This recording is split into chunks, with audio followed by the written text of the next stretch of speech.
नमस्कार दोस्तों, स्वागत है आप सभी का आपके अपने चैनल मूव स्टडी में। कहते हैं फ्रेंड्स, कामयाबी मुझे मिले या ना मिले, कामयाबी मुझे मिले या ना मिले ये अलग बात है, लेकिन मैं मेहनत ही नहीं करूँ ये गलत बात है।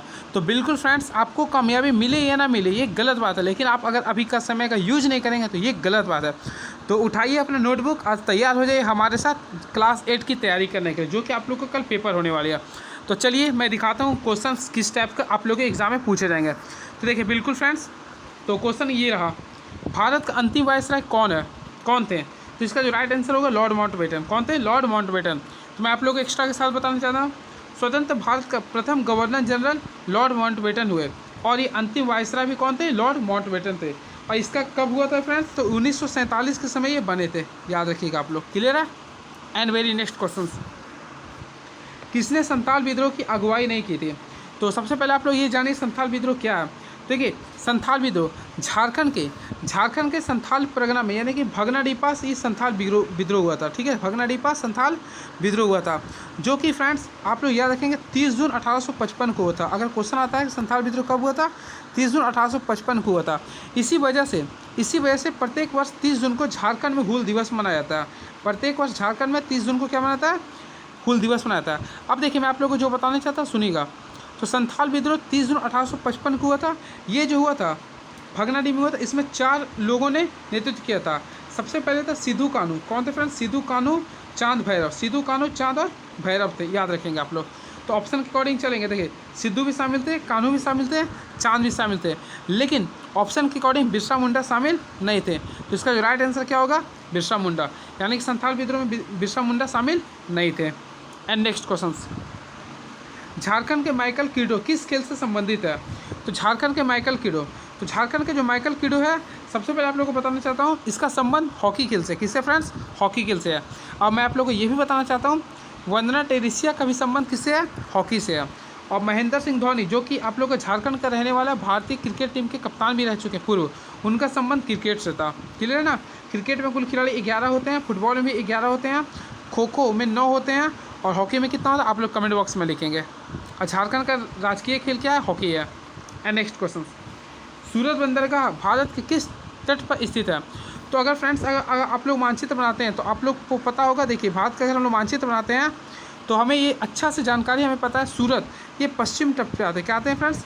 पश्चिम तट पे आते हैं, यानी कि गुजरात के बगल में आता है, गुजरात में आता है ये, जो कि पश्चिम में आता है। तो ऑप्शन के अकॉर्डिंग देखा जाए तो उसका राइट आंसर क्या होगा? पश्चिमी तट। आप भारत में कुल बंदरगाह की संख्या कितना? कुल 13 बंदरगाह है, जिसमें फ्रेंड्स 6 आपका पश्चिम साइड है, 6 पूर्व साइड है, लेकिन एक और जो है आपका हुआ अंडमान निकोबार में है। ठीक है। And very next question, muslin क्या है? तो देखिए, मसलिन क्या है? काफ़ी अच्छा क्वेश्चन ये। तो मसलिन एक प्रकार का, ध्यान से सुनेंगे, मसलिन एक प्रकार का बारीक सूती हुई कपड़ा है, बारीक सूती हुई कपड़ा है। एंड वेरी नेक्स्ट क्वेश्चन, पुर्तगाली भारत में किस स्थान पर आए थे? तो मैं आप लोग को बताना चाहता हूँ फ्रेंड्स, पुर्तगाली सबसे पहले वास्को डी गामा भारत के कालीकट में आए थे। अगर क्वेश्चन आते कब आए थे तो याद रखिएगा 20 मई। कब आए थे फ्रेंड्स? 20 मई 1498 को ये आए थे केरल के कालीकट में। क्लियर है ना? ये आए थे, किस लिए आए थे? ये कृषि के लिए आए थे। ठीक है, याद रखेंगे आप लोग। And very next question, east India company को बंगाल की दीवानी कब मिली? तो देखिए, सबसे पहले आप लोग ये जाने ईस्ट इंडिया कंपनी का स्थापना कब हुआ था। तो आप लोग को जानकारी होगा फ्रेंड्स, ईस्ट इंडिया कंपनी की जो स्थापना हुआ था वह 31 दिसंबर, यानी 31 दिसंबर 1600 को हुआ था। क्लियर ना? लेकिन इसका जो दीवानी हुआ था, बंगाल की जो दीवानी हुआ था, वह इलाहाबाद संधि के समय होता है, यानी कि 1765 के दौरान हुआ था। 1765 के दौरान हुआ था। और इसी समय फ्रेंड्स आप लोग को ये भी पता होगा इलाहाबाद की संधि हुई थी। तो इलाहाबाद की संधि कब हुई थी? 1765 में हुई थी। क्लियर है? एंड नेक्स्ट क्वेश्चन, इनमें कौन अनवीकरण संसाधन का उदाहरण नहीं है? तो हम लोग सबसे पहले जानना चाहिए अनवीकरण संसाधन होता क्या है। संसाधन क्या होता है? वे मूलभूत इकाई जो हमारी ज़रूरतों को पूरा करते हैं, उसे कहते हैं संसाधन। जिस प्रकार अभी आप लोग आप अपने मोबाइल से हमारा पढ़ाई कर रहे हैं या हमारे नॉलेज आप गेन कर रहे हैं, तो भी एक संसाधन के माध्यम से कर रहे हैं। तो मोबाइल भी आपका एक संसाधन है। लेकिन फ्रेंड्स यहाँ पे बोल रहा अनवीकरण संसाधन। तो देखिए, अनवीकरण संसाधन उस संसाधन को कहते हैं जो कभी भी समाप्त नहीं होगा, यानी कि जो कभी समाप्त नहीं होगा। वे संसाधन जो समाप्ति के कगार पे नहीं है, यानी जो कभी समाप्त नहीं हो सकते, उसे बोलते हैं अनवीकरण। और नवीकरण जो होते हैं वह जो समाप्ति के आधार पे होते हैं। तो देखिए, ऑप्शन के अकॉर्डिंग क्या पेट्रोल समाप्त नहीं होगा? बिल्कुल होगा।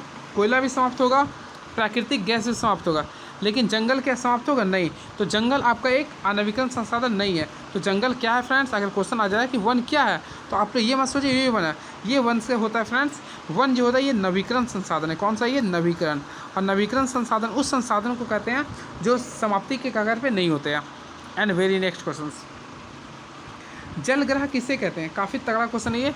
जल ग्रह, आप किस ग्रह पे रहते हैं? आप लोग ये आंसर दीजिए। तो आप लोग किस ग्रह पे रहते हैं? पृथ्वी ग्रह पे रहते हैं। किस पे रहते हैं? तो पृथ्वी ग्रह पे रहते हैं। तो फ्रेंड्स पृथ्वी हमारा एक जल ग्रह है। क्यों है? अब इसका आंसर बताते हैं। सबसे पहले देखिए, ये हमारा मान लीजिए कि देखिए सबसे पहले ये हमारा देखिए सबसे पहले फ्रेंड्स मान लीजिए पृथ्वी है। पृथ्वी है। अब देखिए इसके कुल जो 4 पार्ट्स होते हैं, यानी कि ध्यान से आप लोग सुनिएगा। सबसे पहले याद रखें फ्रेंड्स, ये पृथ्वी है, इसके 4 चतुर्थांश होते हैं, 1 2 3 4। तो इसमें से मैक्सिमम पार्ट्स पे नीला ग्रह, यानी कि ये जल ही जल है। क्या है फ्रेंड्स? ये सब जल ही जल है। और एक पार्ट्स पे जल नहीं है, यानी कि इसका 3/4 पार्ट्स, 3/4 पार्ट्स या फिर परसेंटेज में करते हैं तो 75% पार्ट्स इसमें जल है। इस वजह से हम लोग क्या बोलते हैं? जल ग्रह बोलते हैं। और इसे हम लोग नीला ग्रह भी कहते हैं। क्लियर है? एंड नेक्स्ट क्वेश्चन, कौन कृत्रिम रेशा का उदाहरण है? आप लोगों को सबसे पहले जानना पड़ेगा कृत्रिम क्या होता है। देखिए सबसे पहले कृत्रिम का अर्थ समझिए फ्रेंड्स क्या होता है।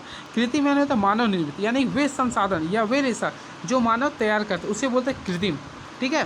और एक होता है प्राकृतिक, वो जो खुद से तैयार होते हैं, जैसे पहाड़, पत्थर, हमारा बॉडी, ये प्राकृतिक है। लेकिन कृत्रिम, जैसे आप मोबाइल, ये बनाया गया तो ये कृत्रिम हो गया। तो आप लोग उदाहरण के तौर पर आप खुद समझ सकते हैं। देखिए सबसे पहले ऊन कहाँ से प्राप्त होता है? नायलॉन। देखिए आप लोग समझिएगा, कृत्रिम यानी मानव के द्वारा बना हुआ। कपास तो पेड़ पौधे से प्राप्त होता है। आप लोग ध्यान से देखिएगा, कपास किससे प्राप्त होता है? पेड़ पौधे से। तो ये नहीं होगा। रेशम भी किससे प्राप्त होता है? पेड़ पौधे से। ये भी नहीं होगा। अब देखिए ऊन, अब आप लोग कमेंट बॉक्स में ये लिखना ऊन और नायलॉन में कौन होता है? ऊन भी पेड़ पौधे से प्राप्त होता है, लेकिन नायलॉन नहीं प्राप्त होता है। तो इसमें ऑप्शन ये लिखिएगा। ठीक है। एंड नेक्स्ट, नायलॉन हो गया इसका राइट आंसर। धात्विक खनिज पाई जाती है। सबसे पहले फ्रेंड्स देखिए, खनिज आप लोगों को जानना पड़ेगा खनिज क्या होता है। वे संसाधन जो पृथ्वी के ऊपर पट्टी से हमें प्राप्त होता है उसे बोलते हैं खनिज। क्या बोलते हैं फ्रेंड्स? खनिज बोलते हैं। अब ये जो खनिज प्राप्त होते हैं ना, देखिए एक होता है ऊपर पट्टी, एक होता है मैग्मा, एक होते हैं, आप लोग कमेंट बॉक्स में लिखिए, मैग्मा एक लावा होते हैं। तो इसी जगह से प्राप्त होते हैं। तो धात्विक खनिज जो प्राप्त होते हैं वो आग्नेय और कायांतित चट्टानों से प्राप्त होती है, आग्नेय और कायांतित चट्टानों से। लेकिन फ्रेंड्स वही अगर आप लोग को बोलता है पेट्रोलियम, क्या बोल देगा? पेट्रोलियम। या फिर कोयला अगर बोलता है, पेट्रोलियम और कोयला किस खनिज से प्राप्त होता है? एक चट्टान से ना, तो उसमें लिखिएगा अवसादी। ये क्वेश्चन बन सकता है आप लोग का एग्जाम में। ठीक है। पेट्रोलियम और कोयला कहाँ से प्राप्त होता है? अवसादी चट्टान से। एंड वेरी नेक्स्ट क्वेश्चन, निम्नलिखित में कौन स्थानिक संसाधन नहीं है? स्थानिक संसाधन सबसे पहले आप लोगों को जानना पड़ेगा होता क्या है। तो फ्रेंड्स स्थानिक, देखिए स्थानिक से नाम से मैं स्पष्ट नहीं आ रहा, संसाधन तो मैं डिफाइन कर चुका। स्थानिक वे संसाधन जो किसी खास स्थान पे पर्याप्त मात्रा में पाए जाते हैं उसे बोलते हैं स्थानिक संसाधन। जैसे लोहा भी किसी न किसी जगह पे प्राप्त होते हैं, जैसे ऐसे नोवा मुंडी में पाई जाती है, अबरख हमारे कोडरमा जिला में पाई जाती है, मैग्नीज भी किसी न किसी स्टेट में या स्पेशल जगह पे पाई जाती है, तो उसे बोलते हैं स्थानीय संसाधन। लेकिन ध्यान से आप लोग देखिए फ्रेंड्स, ये जो जल है, जल किसी स्पेशल जगह पे नहीं पाई जाती, पूरा विश्व में और पूरे हर जगह पे पाई जाती है, यानी पृथ्वी के हर जगह पे जल पाई जाती है, तो इसलिए इसे बोले स्थानीय संसाधन ये नहीं है। क्लियर है? एंड नेक्स्ट क्वेश्चन, किस उद्योग को मेरुदंड कहा जाता है? किस उद्योग को मेरुदंड कहा जाता है? तो बिल्कुल फ्रेंड्स, इसमें क्वेश्चन क्या लिखा है देखिए, किसे उद्योग का मेरुदंड कहा जाता है? लौह इस्पात को कहते हैं। किसको कहते हैं फ्रेंड्स? लौह इस्पात को हम लोग क्या कहते हैं? उद्योग का मेरुदंड कहते हैं। एंड नेक्स्ट क्वेश्चन, रेगुर मिट्टी, देखिए आगे रेगुर मिट्टी क्या होता है? तो देखिए रेगुर मिट्टी क्या होता है ना, सबसे पहले आप लोगों को समझाता हूँ। मिट्टी, आगे मिट्टी क्या होता है? अगर आप लोग से पूछता है मिट्टी क्या होता है, तो मिट्टी एक प्रकार संसाधन है। अब मिट्टी का निर्माण कैसे होता है? तो चट्टानों के टूट फूट से आप लोग का मिट्टी का निर्माण होता है। क्लियर ना? और मिट्टी दिवस कब मनाते हैं? 5 दिसंबर को प्रत्येक वर्ष मनाते हैं। और मिट्टी का दिन को क्या बोलते हैं? पेडोलॉजी बोलते हैं। पेडोलॉजी बोलते हैं। भारत में कुल कितने प्रकार की मिट्टी पाई थी? 8 प्रकार की मिट्टी पाई थी है, पर भैया हमारे झारखंड में कितने पाए थे? 6 प्रकार के। तो इसमें क्वेश्चन बोल रहा है ना, रेगुर मिट्टी किसे कहते हैं? तो रेगुर मिट्टी जो होते हैं वो काली मिट्टी को बोलते हैं। किसको मिलते हैं? काली मिट्टी को। अगर कन्फ्यूजन होगा तो आप लोग याद रखिएगा, काला को कारा भी बोलते हैं। कारा बोलते हैं ना, तो का से काली मिट्टी, रा से रेगुर मिट्टी, याद रहेगा आप लोग को। और भारत में सबसे ज़्यादा कौन सा मिट्टी पाई जाती है? तो भारत में सबसे ज़्यादा जो मिट्टी पाई जाती है उसे बोलते हैं जलोढ़ मिट्टी। जलोढ़ मिट्टी किससे कहते हैं? उस मिट्टी को कहते हैं जो जल के द्वारा मिट्टी का निर्माण होता है। अर्थात फ्रेंड्स, आप लोग अगर भारत का मानचित्र बनाते हैं तो आप लोगों को पता होगा, देखिए मान लो मैं भारत का मानचित्र बनाता हूँ ना, तो आप लोग के जो ऊपरी जो पार्ट्स है, यानी कि जो गंगा ब्रह्मपुत्र नदी का जो ऊपरी पार्ट्स होता है, यानी इस जो पार्ट्स है, यहीं से फ्रेंड्स जलोढ़ मिट्टी का निर्माण होता है। यानी जल से प्राप्त नदी को जलोढ़ मिट्टी कहते हैं। क्लियर ना? लेकिन हमारा क्वेश्चन क्या था, रेगुर मिट्टी किसे कहते हैं? तो काली मिट्टी को रेगुर मिट्टी कहते हैं। ये कहाँ पाई जाती है? अगर क्वेश्चन आता है काली मिट्टी कहाँ पाई जाती है, तो याद रखिएगा महाराष्ट्र के दक्कन पहाड़ी में। महाराष्ट्र लिख सकते हैं, गुजरात लिख सकते हैं, उसके साथ MP लिख सकते हैं। क्लियर है? एंड वेरी नेक्स्ट क्वेश्चन, काली मिट्टी में सबसे ज़्यादा क्या पाई जाती है पता है? कपास। का से काली, का से कपास, ये भी याद कर सकते हैं आप लोग। मैं इसलिए एक्स्ट्रा बता रहा हूँ क्योंकि आप लोग कुछ क्वेश्चन लिखने के लिए भी आएगा, इसलिए मैं एक्स्ट्रा बता रहा हूँ। एंड नेक्स्ट, मानवाधिकार दिवस किस वर्ष और किस तिथि को मनाया जाता है? देखिए, मानवाधिकार जो होता है वो हमेशा प्रत्येक वर्ष 10 दिसंबर को मनाया जाता है। अब बताता हूँ मानवाधिकार क्या होता है। मानवाधिकार एक आयोग होता है जो हमारे मौलिक अधिकार को संरक्षण करता है, अर्थात हमें स्वतंत्रता प्रदान करता है, संपत्ति को देखता है, हमें समानता का अधिकार देता है। ये चीज़ मानवाधिकार आयोग का होता है। तो मानवाधिकार का जो स्थापना हुआ था वह याद रखिएगा 12 अक्टूबर, ले देता हूँ, 12 अक्टूबर 1993 को हुआ था। और इसका हेडक्वार्टर कहाँ पे? भारत के नई दिल्ली में है। ठीक है? एंड वेरी नेक्स्ट क्वेश्चन, स्वच्छ भारत अभियान भारत सरकार द्वारा कब आरंभ किया गया था? तो स्वच्छ भारत अभियान जब हमारे देश के प्रधानमंत्री यानी कि 14वें नंबर के प्रधानमंत्री नरेंद्र मोदी बने थे, तो उनका पहला कैंपेन था स्वच्छ भारत अभियान। कौन था फ्रेंड्स? स्वच्छ भारत अभियान। तो यहाँ क्वेश्चन पूछा, स्वच्छ भारत अभियान भारत सरकार द्वारा कब आरंभ किया गया था? इसे आरंभ किया था महात्मा गांधी के जन्म दिवस के अवसर पर, यानी 2 अक्टूबर 2014 को। याद रखेंगे आप लोग, 2 अक्टूबर 2014 को किया गया था। क्लियर है? एंड नेक्स्ट क्वेश्चन, उच्च न्यायालय के न्यायाधीशों को पदमुक्त कौन करता है? तो क्वेश्चन, तो फ्रेंड्स यहाँ पे क्वेश्चंस क्या लिख रहा है आप लोग ध्यान से देखिए, क्या लिख रहा है? उच्च न्यायालय के न्यायाधीशों को पदमुक्त कौन करता है? यहाँ पे हम लोग को सबसे पहले समझना पड़े उच्च न्यायालय क्या। देखिए, एक उच्च न्यायालय को हम लोग इंग्लिश में बोलते हैं हाई कोर्ट। ये आप लोगों को समझ में आ गया, हाई कोर्ट। तो भारत में आगे आप लोग समझिए हाई कोर्ट कुल कितनी है, तो आप लोग को अच्छी से जानकारी हो कि भारत में जो कुल हाई कोर्ट की जो संख्या कितनी है, 25 है। कितनी फ्रेंड्स? 25 है। और 21वां नंबर का जो था हमारा झारखंड का, 21वां नंबर किसका है? झारखंड का। अब पहला बोलेगा तो कोलकाता है। किसका है? कोलकाता का। इसका स्थापना कब हुआ था? 1862 में है। अब 25वां जो बोलेगा तो 25वां आप लोग लिख सकते हैं तेलंगाना अमरावती का है। क्लियर है? इतना क्वेश्चन आप लोगों को बता दिया। अब देखिए, सबसे पहले फ्रेंड्स आप लोगों को बोला ना उच्च न्यायालय के न्यायाधीश को कौन पदमुक्त करता है? तो न्यायाधीश यानी जज होता है। क्या होता है फ्रेंड्स? जज होता है। तो इसे जो पदमुक्त जो करता है वह महाभियोग प्रक्रिया द्वारा होता है। कौन सा प्रक्रिया होता है? महाभियोग प्रक्रिया के द्वारा होता है। क्लियर है? और इसी प्रक्रिया द्वारा राष्ट्रपति को भी हटाया जाता है। एंड नेक्स्ट,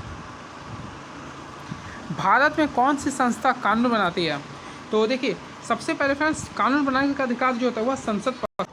फ्रेंड्स सबसे पहले आप लोगों को ये जानना पड़ेगा, देश का जो कानून बनाने का जो अधिकार होता है वह संसद के पास होता है। किसके पास होता है फ्रेंड्स? कानून जो बनाने का अधिकार किसके पास होती है? संसद के पास होती है। किसके पास होती है?